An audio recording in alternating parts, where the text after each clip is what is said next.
Kung dati yung battle cry ng Alyansa para sa Bagong Pilipinas ay 12 Alyansa, tonight ang battle cry ay Alyansa all the way. Hi, good evening. My name is Bea Copin.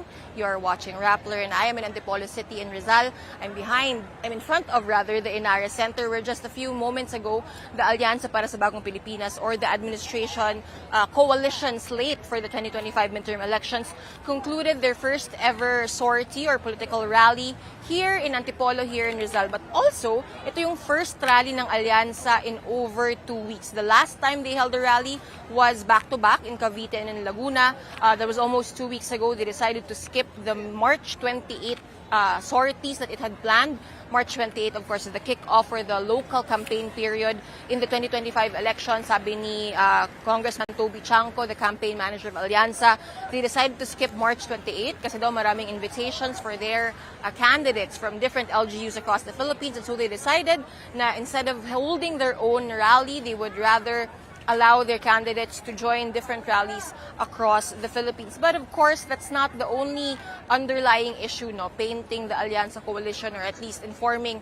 how we view the Alyansa coalition right now. In the 2 weeks since the last sortie of Alyansa, marami nang nangyari. Most notable of all is that the Alyansa coalition is one candidate short or one candidate less. Kanina nga, dinebut kumbaga ng Alyansa for the first time through a sortie. It's 11-person slate. Sino natanggal? Si Senator Imee Marcos, who herself started avoiding or did not stop joining Alyansa rallies in protest of the administration's decision to arrest and send former President Rodrigo Duterte to the International Criminal Court in The Hague, where he awaits trial over charges of crimes against humanity over his bloody drug war. We'll talk about Senator Imee and the President, her brother, a little more earlier. Isa ring bagong nangyari kanina, si Representative Camille, Deputy Speaker, showed up to a sortie of Alyansa for the first time in person in over a month. The last time that she joined was before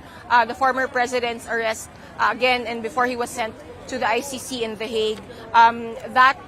That decision of Representative Villar sort of fueled speculation na baka either siya ang kumala sa Alyansa or yung National Lista Party, which the Villars dominate, might leave the coalition. But Representative Chanco, again, the campaign manager of Alyansa, said na wala naman daw ganong na pag-uusap at intact pa rin daw yung alliance. Of course, short of one candidate, re-election is Senator Imee Marcos, the sister of the President. So, ahead of the rally tonight in Antipolo, yung social pages ng Alyansa, nag-release na nga ng mga materials na 11-person slate na lang sila. Napansin natin kanina, nung press conference with several candidates, wala na yung litrato ni Senator Imee Marcos dito sa Alyansa event. So that's one huge difference and one huge change.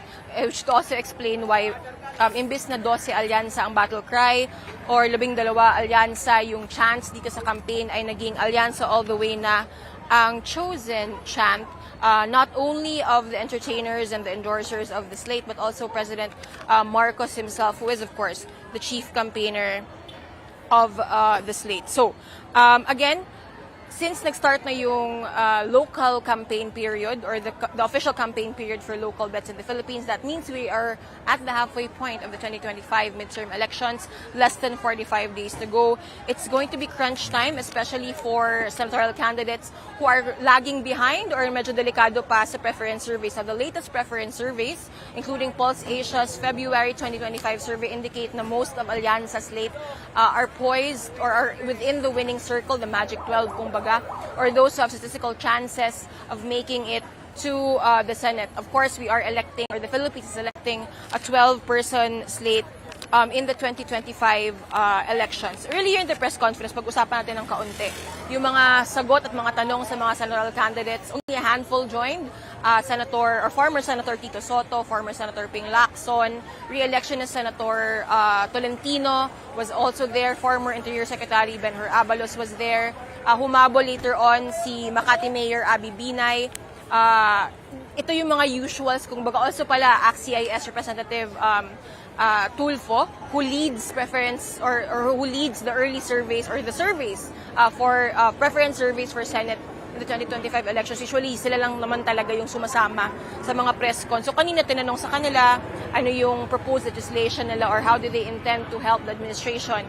For instance, address issues of job creation, address inflation, not just in Rizal but the rest of the Philippines. Tinanong din sila about urbanization of Rizal, road rage issues that's dominating the news. But they were also asked about Senator Marcos' withdrawal from the slate. It was only Toby Chanco, who is the campaign manager of Alyansa, who spoke in addressing that question. Basically, just repeated an earlier statement, wishing the senator well and saying that Alyansa respects her decision to stop attending the slate or the sorties of Alyansa. Pero tinanong din kanina, no, may mga geopolitical issues at foreign affairs issues na tinanong kanina. For instance, tinanong yung mga candidates kung ano yung reaction daw nila sa recent statements ni Philippine Military Chief Romeo Bronner addressing the Northern Luzon Command, telling soldiers in the northernmost areas of the Philippines to prepare for a Taiwan invasion scenario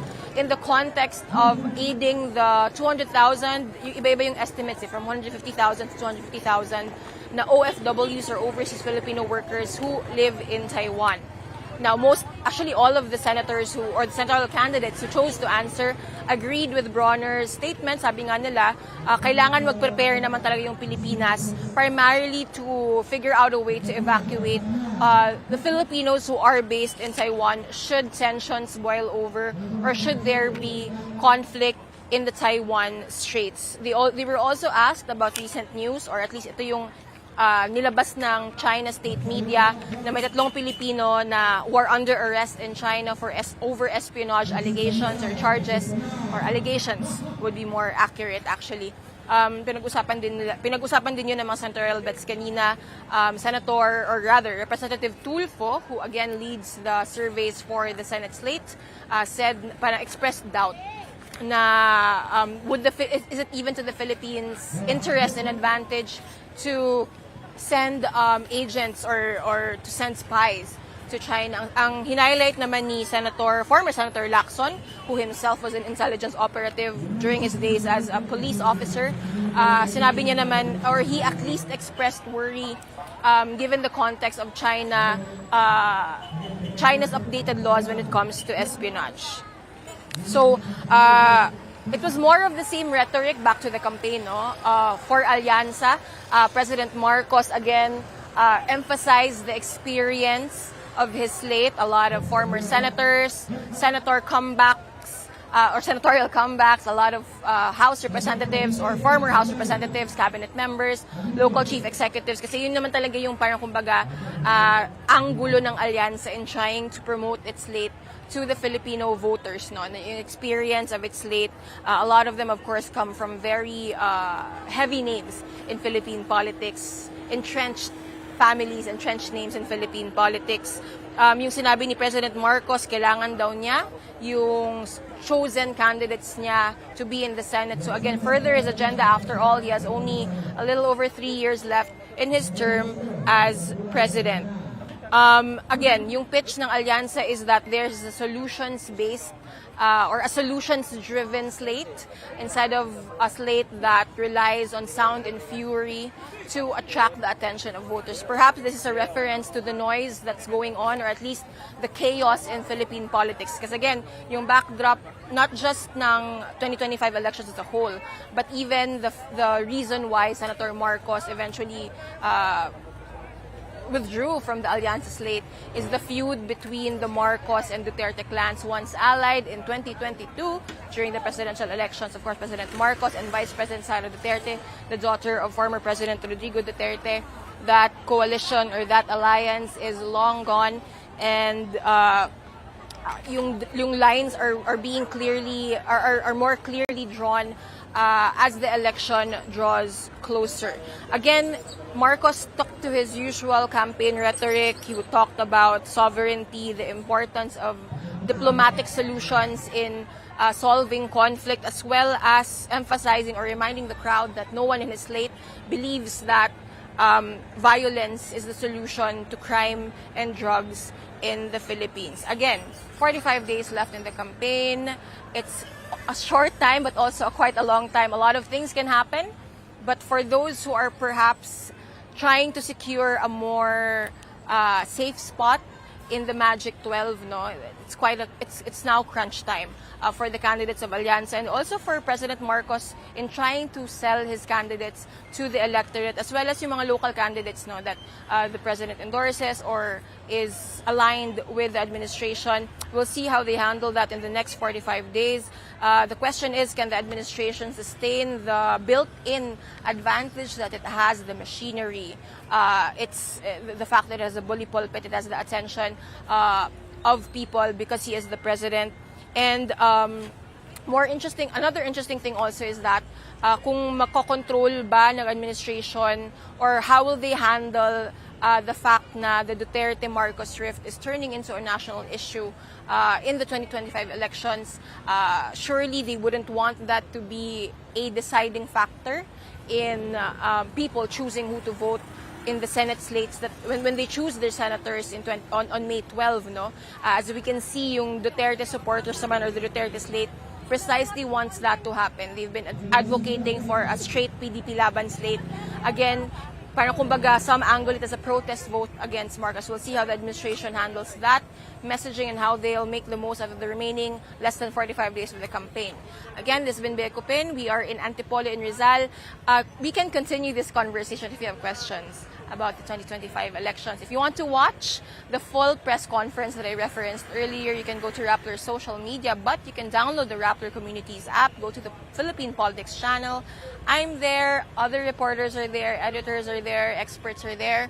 You can ask questions, you can make comments, and you can even suggest story ideas to us in that channel. Until then, my name is Bea Cupin. I am in Antipolo, Rizal. We'll see you in the next Alyansa sortie. Keep it on Rappler. We'll be giving you updates up until Election Day and beyond, even as we see the 2025 elections unfold. Thank you for watching.